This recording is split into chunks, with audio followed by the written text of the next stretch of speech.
사도행전 3장 1절부터 10절 신약 190조 같이 읽겠습니다. 제9시 기도 시간에 베드로와 요한이 성전에 올라갈새 나면서 못 걷게 된 이를 사람들이 메고 오니 이는 성전에 들어가는 사람들에게 구걸하기 위하여 날마다 미문이라는 성전문에 두는 자라.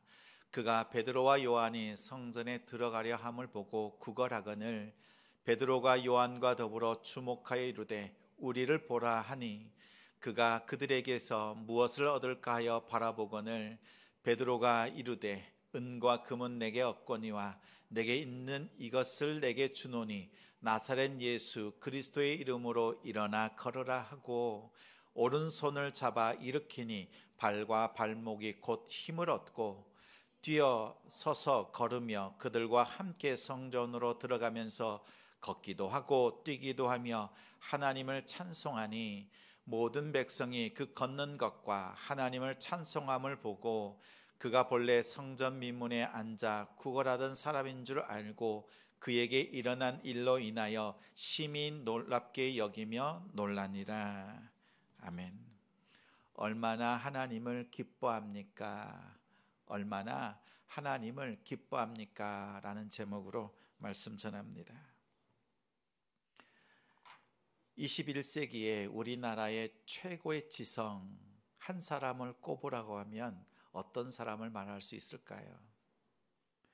대부분 많은 사람들이 이분을 추천합니다. 우리나라의 문화부 장관을 역임하셨고 또 지성에서 영성으로라고 하는 아름다운 책을 쓰신 분입니다.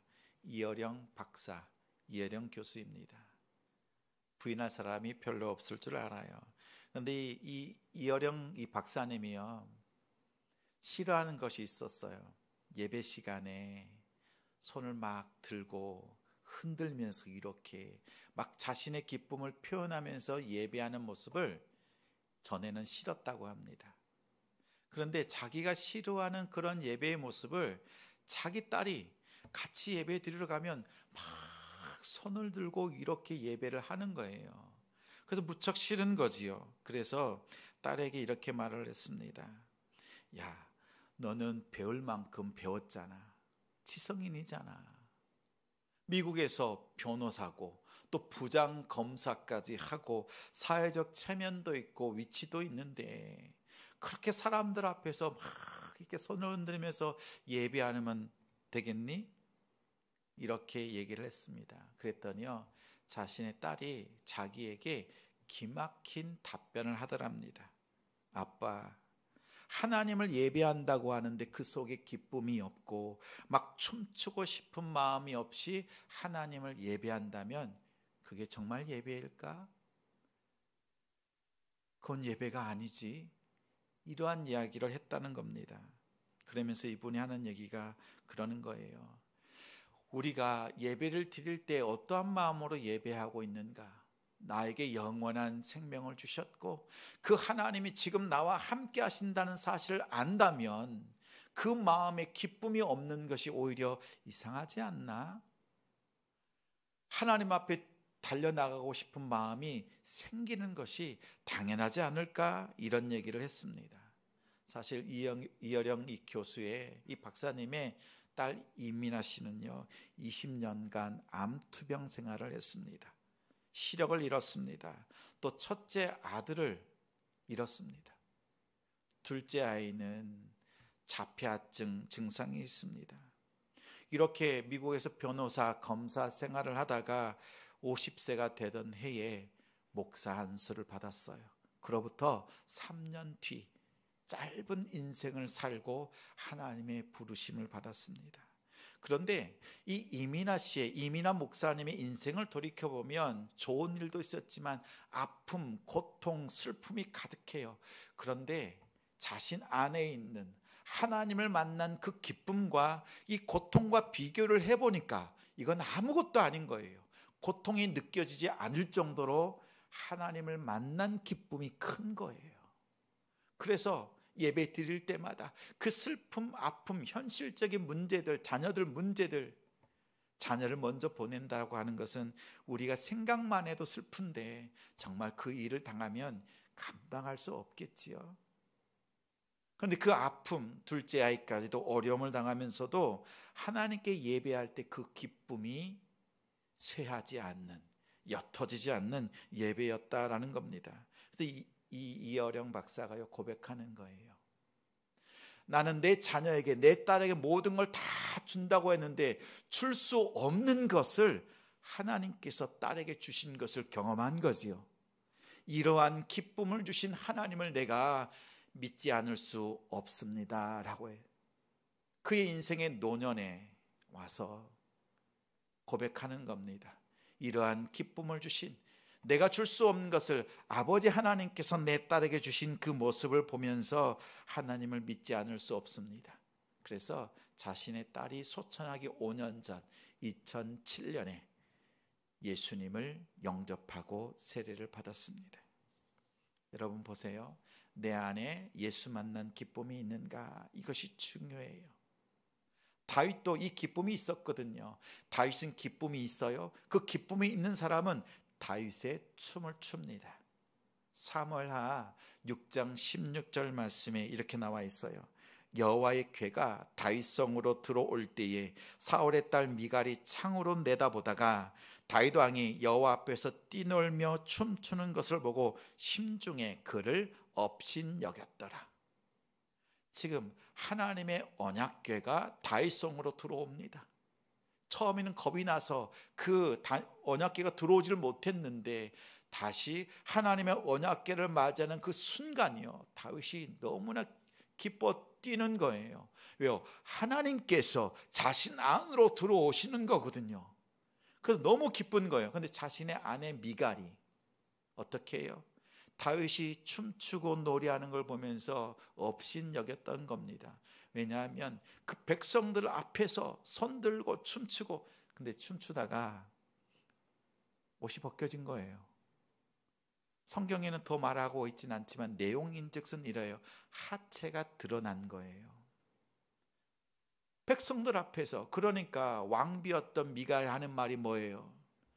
백성들 앞에서 왕이 채신머리 없이 그렇게 하나님을 기뻐한다고 하면서 그러는 모습 너무나 왕답지 않다, 교양 없다, 이렇게 말했던 거예요. 그랬더니 다윗이 어떻게 해요? 이렇게 대답합니다. 내가 낮아지고 더 낮아지고, 다른 데가 아니라 하나님 앞에서 낮아지고 더 낮아지고 또 천하고 더 천해질지라도 하나님 앞에서는 내가 더 낮아지리라. 하나님 앞에서는 내가 더 천하리라. 하나님 앞에 이 기쁨을 통해서 하나님 앞에 표현하는 것 때문에 내가 부끄러워한다면, 다른 사람이 나를 수치스럽게 여긴다 할지라도 나는 더 낮은 자리에서 하나님을 노래하겠다, 이런 고백을 했습니다. 이어령 박사, 또 이민아 목사님, 그의 딸, 그들의 마음속에는요 하나님을 만난 기쁨이 있는 거예요. 그 기쁨이 들어오자 어떻게 해요? 덩실덩실 춤을 추지 않고서는 견딜 수 없었던 겁니다. 다시 말하면 하나님의 나라가 내 안에 들어올 때 우리는 감당할 수 없어요. 하나님의 나라가 들어올 때 우리는 감당할 수가 없지요. 여러분은 언제 기쁘세요? 오늘 목장 모임 나눌 때 한번 물어보세요. 자매님은, 형제님은, 성도님은, 집사님은 이 평생의 삶을 사는 동안에 가장 기뻤던 사건이 무엇이 있습니까? 라고 한번 물어보십시오. 여러분 한번 생각해 보세요. 합격 통지 받았을 때, 승진했을 때, 당첨되었을 때 어때요? 사람들, 세상 사람들은 어때요? 그런 좋은 일이 있으면 같이 모여서 짠 하잖아요. 너무 기뻐서 술 마셔요. 그런데 만약 불합격, 탈락했다, 꽝 되었다라고 하면 어때요? 슬퍼서 슬퍼요. 그죠? 기쁘다고 술 마시고 슬프다고 또 술을 퍼마셔요. 그렇죠? 세상 사람들은요 기쁘나 좋으나 기대하는 것도 사용하는 게 뭐예요? 술이라는 것을 사용을 합니다. 그러나 우리 성도들은 어때요? 내 안에 하나님의 나라가 들어오면 슬프나 기쁘나 어떤 상황 속에서도 기쁨을 누릴 수가 있습니다. 기쁨을 누릴 수가 있어요. 보니까 우리 목양표가 있죠. 같이 한번 읽어봐요. 시작. 내 백성을 위로하라. 사실 이 말씀은 제가 개척을 앞두고 주저할 때, 계산기 두드릴 때 지금이 적당할까 계산할 때였어요. 근데 어느 날 새벽에 불언듯 잠이 깨었고 제 마음판에요, 마치 성경을 펼쳐주시는 것처럼 말씀이 떠오르는 거지요. 근데 내 백성을 위로하라 라는 말씀이었어요. 근데 그 말씀이 부어지자 계산기 내려놓고 하나님 앞에 예배의 초소를 세운 것이 5년 전입니다. 근데 하나님은 기가 막히게 준비하셨어요. 코로나를 준비하셔서 같이 주시더라고요.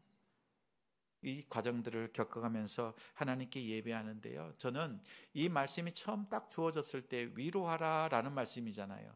위로라는 게 뭐죠? 마음이 상한 일이 있을 때, 어려운 일이 있을 때 어떻게 해요? 어깨를 토닥거려주고, 그리고 그 상대의 마음을 헤아려주면서 마음에 공감해주고 곁에 있어주는 게 위로잖아요.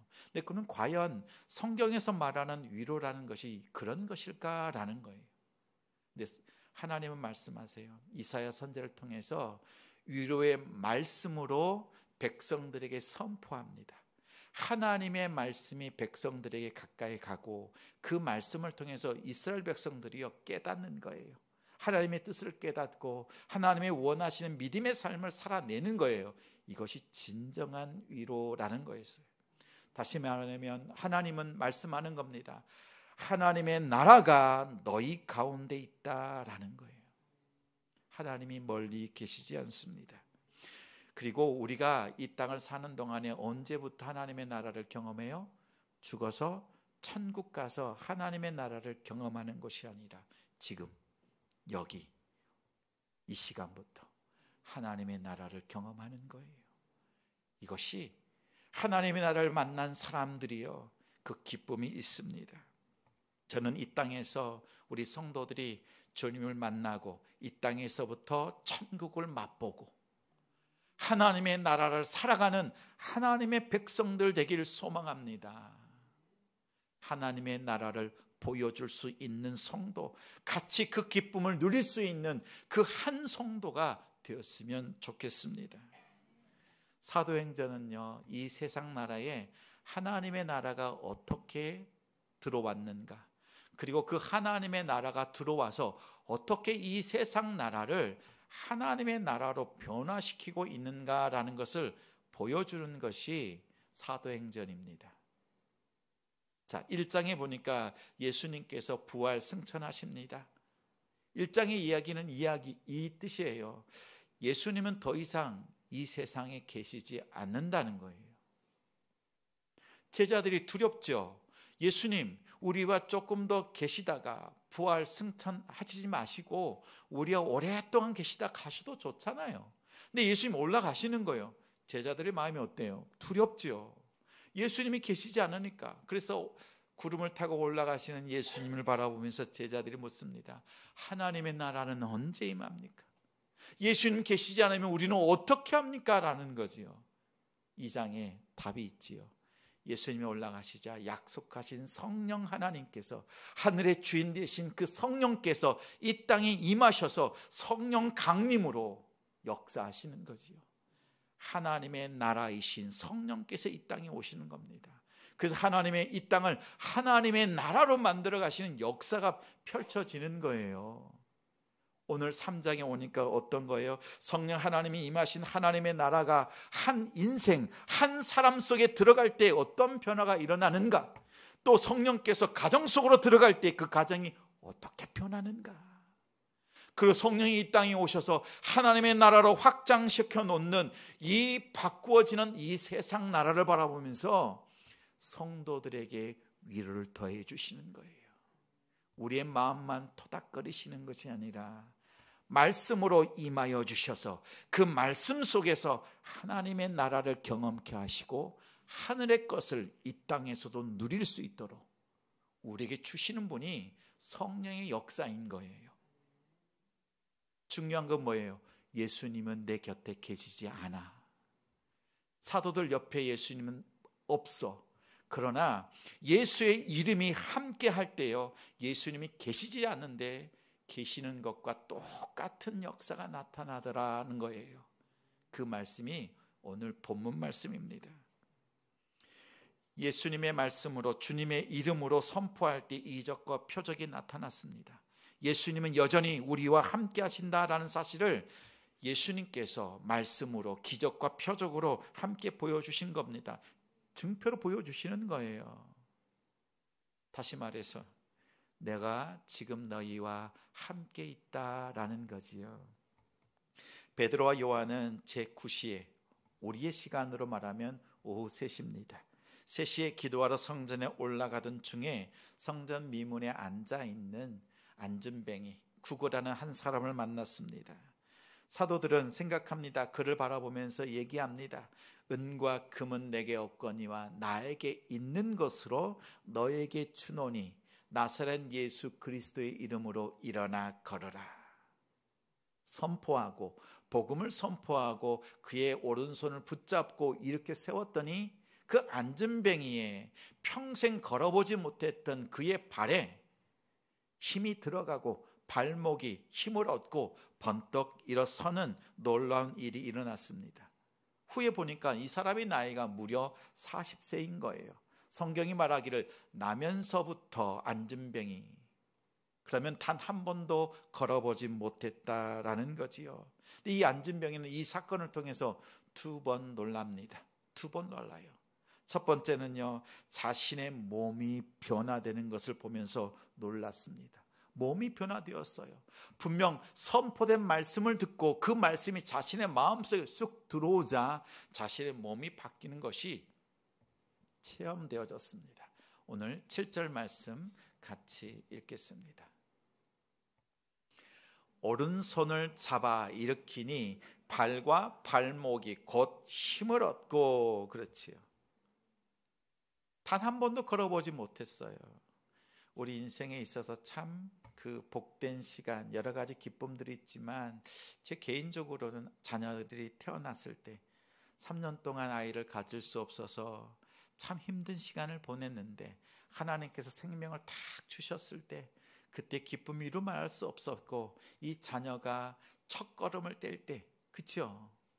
부모들은 막 그때를 생각합니다. 그 장면을 오랫동안 기억하는 거예요. 한번 생각해 보십시오. 내 자녀가 태어났는데 발을 쓰지 못해요.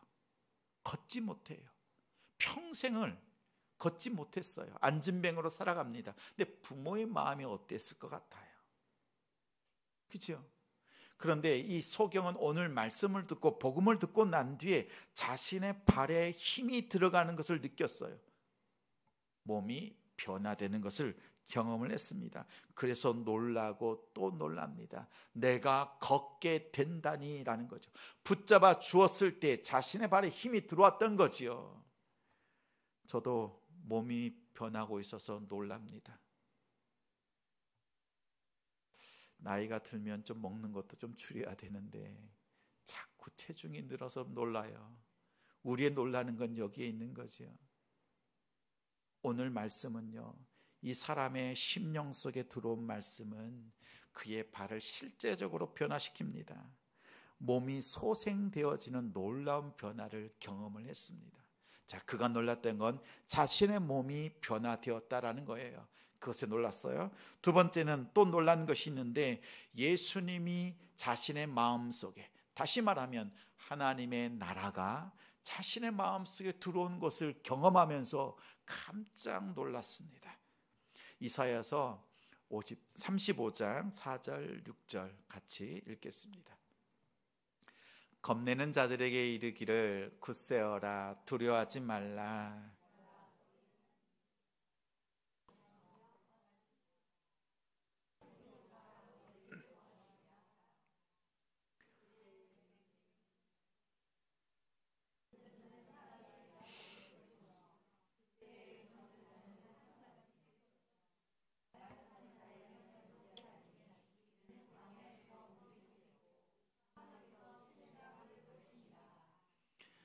6절에 보니까 저는 자라고 하죠. 이게 안진뱅이에요. 자, 하나님께서 이 땅에 오시면 맹인이 소경이 앞을 보게 될 것이고 귀머거리가 귀가 열릴 것이고 저는 자들이 안진뱅이가 벌떡 일어나는 역사가 있을 것이다 라는 거예요. 근데 예수님께서 이 땅에 오셨을 때 어떤 일이 있었어요? 귀머거리 귀가 열리고 소경의 눈이 열리고 안진뱅이가 펄떡 일어나는 역사가 있었던 거지요. 그럼 예수님은 어떤 분이시라는 거예요? 이사야서 35장 4절부터 6절까지 예언되어진 하나님으로서 이 땅에 오신 예수님이라는 사실이에요. 안진뱅이가 이 말씀을 실제 일어나는 것이 자신의 몸 안에 일어났고 자신의 영혼 속에 들어온 이 하나님을 바라보면서 깜짝 놀라는 거예요. 하나님이신 예수님께서 내 안에 하늘나라로서 내 안에 들어오셨구나 라는 거지요.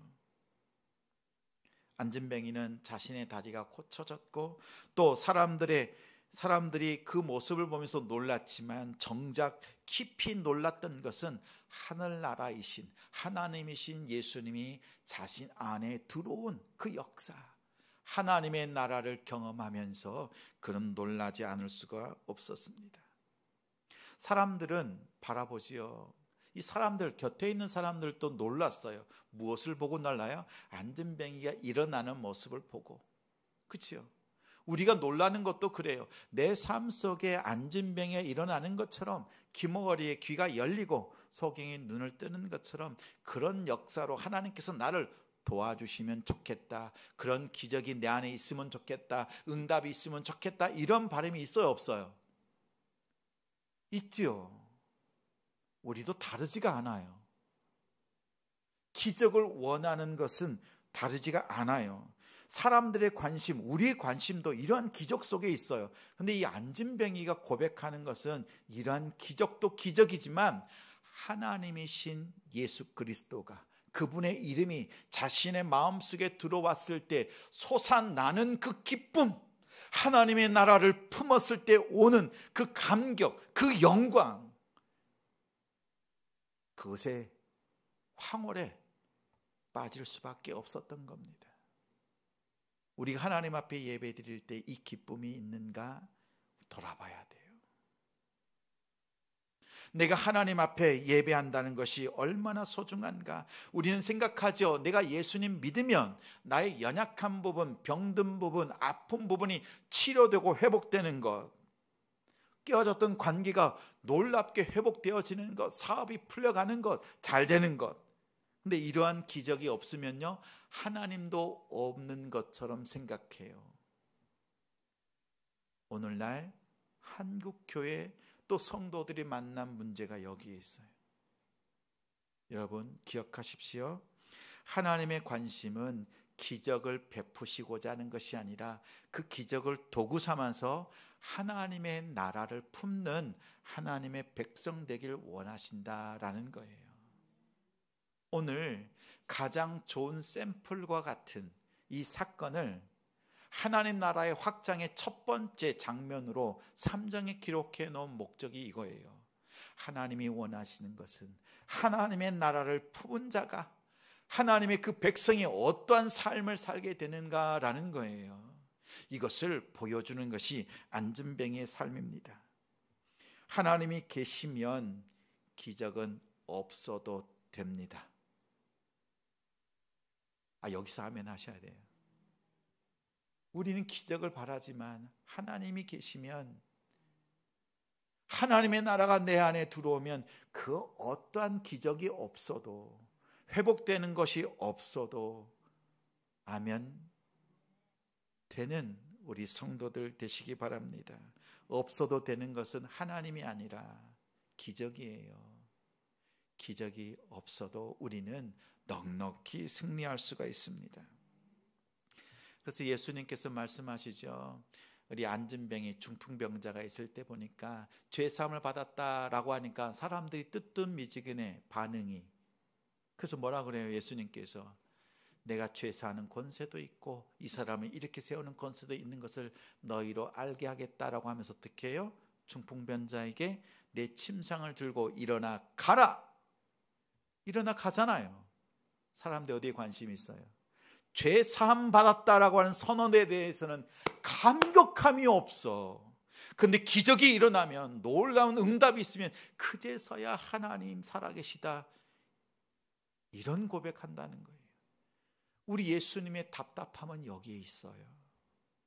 죄 사함의 선언, 십자가의 은혜의 선포에는 반응하지 않는 성도, 그러나 예수님께 기도하고 났더니 뭐가 좋아졌다라는 것에, 그것에 마음 뺏기고 살아간다면 우리는 방향이 잘못된 거예요. 내가 하나님 앞에서 용서받았다라고 하는 그 기쁨에 내 생각과 내 결단을 두고 살아가는 우리 성도들 되시기 바랍니다. 우리 초대교회 같은 우리 이러한 안진뱅이가 일어나는 기적이 있어요, 없어요?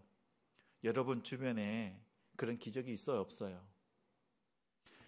어렸을 때부터, 이 사람이 태어났을 때부터 걷지 못했다라는 거. 근데 그런 사람이 벌떡 일어나, 있어요, 없어요? 뉴스에 많이 나오잖아요. 유튜브에 이단들이 짜고 마치 아팠던 사람 막 변화된 것처럼 이렇게 사람들 현혹하는 거잖아요. 그걸 보면서 뭐라 그래요? 나도 저런 경험 해봤으면 좋겠다라는 거죠. 이 경험보다 더 중요한 기적이 뭐예요?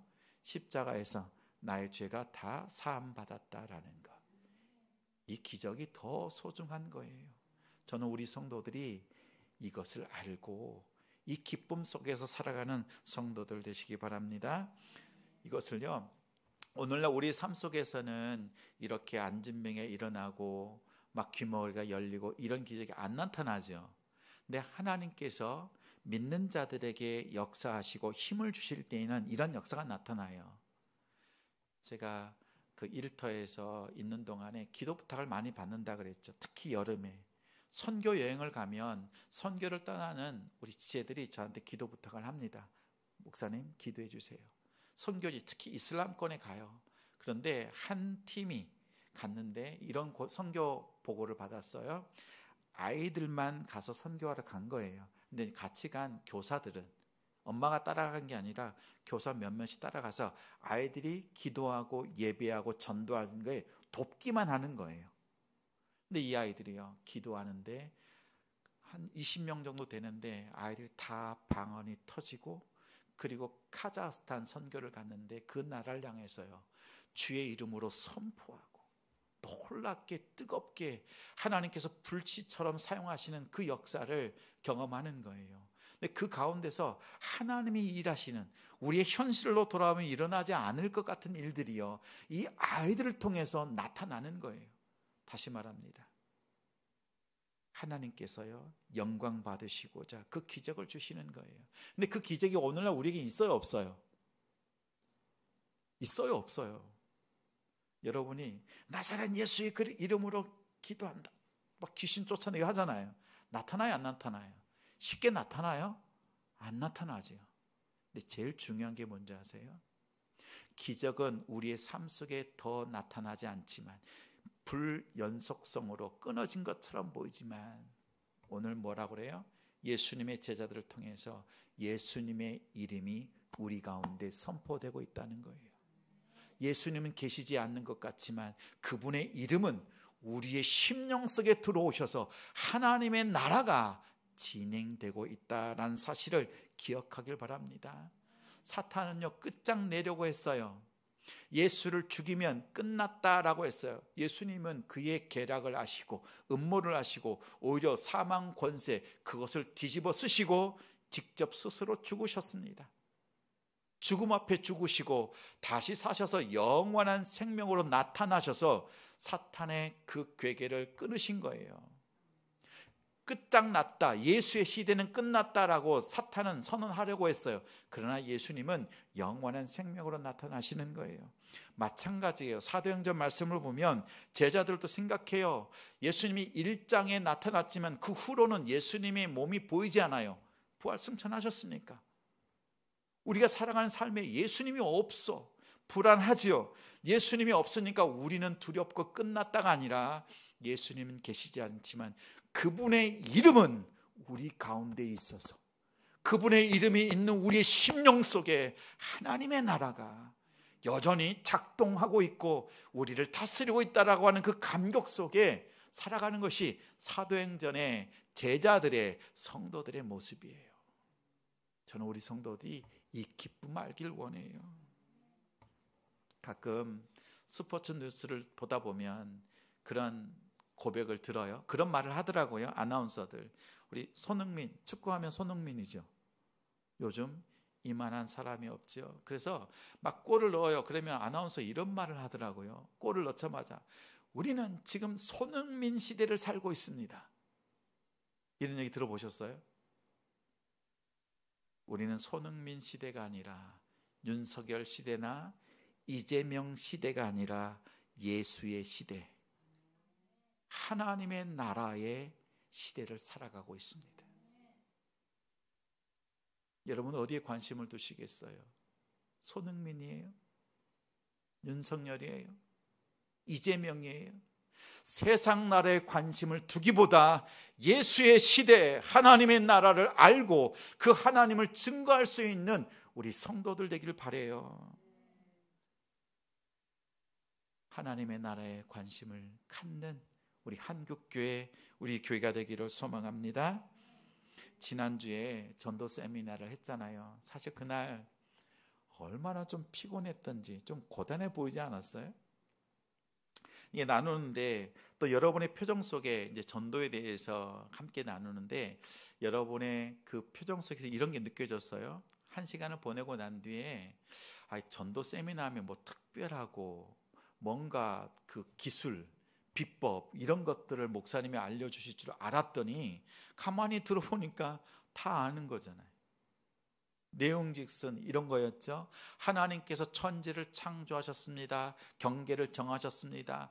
하나님께서 사람을 창조하시고 심히 좋았다, 행복했다라는 것이었어요. 근데 사람이 죄 때문에 하나님을 멀리 떠나버렸어요. 그래서 하나님과 같이 누렸던 그 행복이 깨어져 버렸어요. 깨어지면 어떻게 돼요? 불행이 찾아왔지요. 불행이 찾아오니까 왜 불행이 찾아와요? 죽음이라는 게 엄습하니까 두려움이 찾아왔고 이제는 심판받을 것밖에 없어. 심판의 결과 형벌이고 지옥 갈 수밖에 없다라는 거죠. 우리의 인생이 하나님을 떠나면 죄 가운데서 지옥 갈 수밖에 없는 상태에 놓였다라는 거죠. 근데 하나님께서 어떻게 해요? 예수 그리스도를 이 땅에 보내셔서 그분의 말씀을 듣고 믿는 자는 하나님 영원한 생명, 천국으로 갈 수 있는 길을, 다리를 놓아주셨다라는 거였어요. 그렇죠? 어떤 사람이 영원한 생명을 얻는다고요? 예수님을 듣고 믿는 자는 영원한 생명을 얻는다는 거예요. 6가지 반대의 상황 속에 우리를 인도하시길 원하신다라는 거예요. 지금 우리는 예수님의 그 복음을 쫓아가는 시대를 살아가고 있다라는 거예요. 그래서 제가 일터에서 복음을 전했습니다. 한 분을 만나서 이런저런 얘기를 나누다가 이 앞서 했던 이야기를 쭉 얘기를 하고 난 다음에 이야기를 한 거예요. 자, 부장이었거든요. 부장님은, 형제님은요, 지금 예수님 알아요? 몰라요? 몰라요. 예수님 하나님과 멀어져 있는 상태지요. 그러면 지금 죄 때문에 불행하고 그리고 지옥에 갈 수밖에 없는 상황에, 이쪽 상황에 놓여 있어요. 그런데 하나님은 예수님을 믿고 듣고 행이 아니라 천국행인데 이것을 선택할 수밖에 없는, 이 길밖에, 구원받는 길이 이 길밖에 없다는 건 알겠는데 그 말 하기를 주저하는 거예요. 지금 결정할 수 없겠습니다. 저는 느꼈어요. 오늘 이 복음의 말씀이, 나사렛 예수 그리스도의 이 복음의 말씀을 듣고 난 뒤에 이 영혼이 흔들렸구나. 하나님께서 복음으로 이 영혼을 흔드시고 계시구나. 지옥 가는 것 선택할 사람 없지요. 물어보면 다 천국 가는 그 길을 선택할 수밖에 없습니다. 하나님이 예비하신 그 길이에요. 근데 그분이 주저하는 거예요. 이 시간 결정할 수 없습니다. 근데 제 마음속에는 그의 영혼은 이 천국을 가는 것을 고대하는 그 마음이 느껴지는 거였어요. 계속 전할 거예요. 오늘 말씀 보세요. 오늘 본문 속에 안진뱅이는요, 자신의 몸이 소생되고 변화되는 걸 느꼈잖아요. 하나님의 나라가 들어왔잖아요. 근데 그때 결단합니다. 제가 엊그제 전했던 그분은 결단하지 못했지만 이 안진뱅이는 결단해요. 어떻게 결단해요? 나의 삶을 변화시킨 예수 그리스도, 내가 경험한 하나님의 나라, 그것을 놓고 나는 하나님을 찬양하리라 라는 거였어요. 우리 8절, 9절, 10절 같이 읽습니다.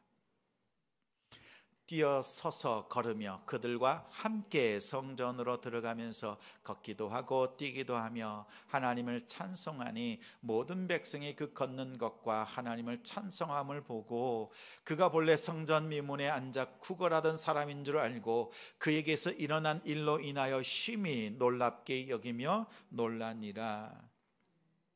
이 사람이 성전에 들어갔더니 경건하게가 아니라 뛰고 우리 오두방정이라 하겠죠.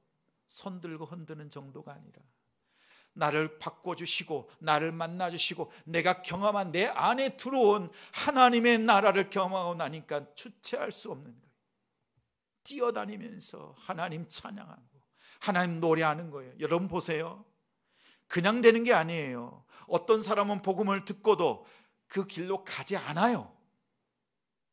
하나님 예배하지 않아요. 그러나 하나님 앞에 예배하겠다 결단하는 것은 내가 하는 거예요. 여러분이 하셔야 되는 거예요. 하나님을 기뻐하겠습니다, 하나님 나라를 노래하겠습니다 결단하는 건 여러분이 직접 선택하셔서 해야 되는 거예요.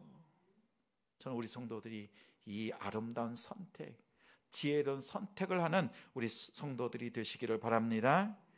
내가 하나님을 얼마나 기뻐하고 있느냐, 하나님께서 나를 감동시켜 주시면 내가 하나님을 기뻐하겠습니다가 아니라 하나님께서 이미 나에게 행하신 그 일이 내게는 충분히 감사한, 그 어떤 기적보다도 감사한 기도의 제목이라는 사실을 기억하면서 하나님께 기쁨으로 예배하는 우리 성도들 되시기 바라요. 하나님 앞에 내가 얼마나 감사하며 예배하는가, 하나님께 드려지는 예배가 기쁨으로 보았을 때 몇 점짜리일까 생각해 보시면서 하나님 앞에 믿음으로 서는 우리들 되길 바랍니다. 나에게 자유 주시고 내 몸을 고쳐주시고 하나님의 나라로서 임하신 하나님을 나는 기뻐하기로 결정하였습니다. 이 고백으로 예배하시는 우리 성도들, 또 한 주간 하나님께서 보내신 곳에서 하나님의 나라를 이뤄가시는 우리 성도들 되시기를 주님의 이름으로 축원합니다.